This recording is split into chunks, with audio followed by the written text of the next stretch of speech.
अस्सलाम वालेकुम। मेरा नाम रानी बीबी है। भूखे पैंस आटा ना दाना रोटी खादी को अल्लाह दास ना में पे होया। हाँ मेरे एक बार भूखी सुती पई है। हाँ तो जो कि ना दूध देता ना कुछ माँ भूखी पैठी रोटी तो किसी तो घर गए तो किसी नहीं देती।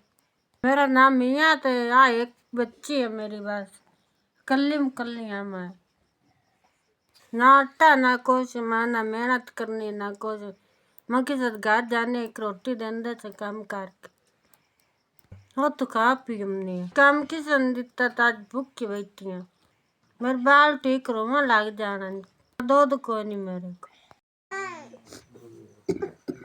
3000 रुपया मिल गया। अल्लाह तंदुरुस्त रखे जा रही हैं खेरी सलामती रखे आज मोटा दादी मेहरबानी अल्लाह तंदुरुस्त रखे तड़कियाँ बधाई जावे आज जो करावे दान माँ तो बच्चा जुत्ती लिस आटा लिस खाना पीने दादी बड़ी मेहरबानी।